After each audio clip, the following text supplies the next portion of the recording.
तनु अपनी माँ से कह रही थी कि मम्मी मुझे चाचू के साथ नहीं सोना है। यह बात सुनकर माँ को थोड़ा शक हुआ, पर उसके चाचू ने हालात को संभालते हुए कहा, देखो ना भाभी, कल थोड़ा डांट क्या दिया, आज मुझसे नाराज़ हो गई। तनु 8 साल की बेहद खूबसूरत लड़की थी। उसके चाचू रात में उसके साथ पता नहीं क्या करते थे। इसी डर की वजह से वह अपने चाचू के साथ लेटने को मना कर रही थी। उसके चाचू ने कहा, सॉरी बेटा, मैंने कान पकड़ लिया, अब तो मुझे माफ़ कर दो। ऐसा कहते हुए उसके चाचू ने उसको गोद में उठा लिया।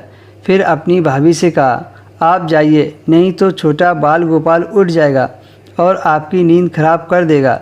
तनु और उसका चाचा थोड़ी देर छत पर टहलने लगे। उसकी भाभी ने कहा, ठीक है, तुम जल्दी से तनु को सुला दो, वरना सुबह उसकी नींद नहीं खुलेगी, इसको स्कूल जाने में देर हो जाएगी। उसकी भाभी ऐसा बोलकर जाने लगती है, पर तनु तो आंखों में आंसू लिए अपनी माँ को देखती रह जाती है।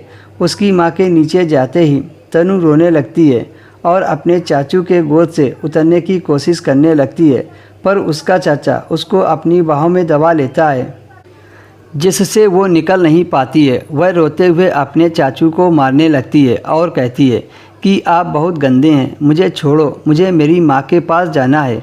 उसके चाचू ने तनु को धमकी दी, जैसा मैं कहूँ वही करना, वरना मैं छत से तुम्हारे भाई को फेंक दूंगा।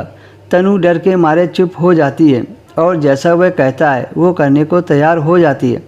उसका चाचा छत पर ही तनु के नीचे के हिस्से को छूने लगता है, जिसकी वजह से तनु को दर्द होने लगता है और उसके मुंह से दर्द भरी आवाज़ आने लगती है। तभी वहाँ पर तनु की मम्मी पहुँच जाती है और उसके गाल पर ज़ोरदार तमाचा मार देती है। फिर तनु को सीने से लगाकर उसके चाचू को धिक्कारते हुए कहती है, छी, शर्म आनी चाहिए तुम्हें, तुमने अपनी भाई की बेटी के साथ ऐसा काम करने में तुम्हें जरा भी शर्म नहीं आई।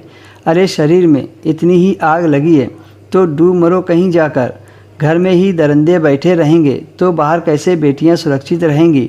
निकल जाओ अभी के अभी इस घर से, दोबारा अपनी शक्ल मत दिखाना। उसका चाचा अपनी गलती की माफ़ी मांगता है, पर तनु की माँ ने एक न सुनी और घर से धक्के मारकर बाहर निकाल दिया। दोस्तों, हमेशा अपने बच्चों को अपनी निगरानी में ही रखें।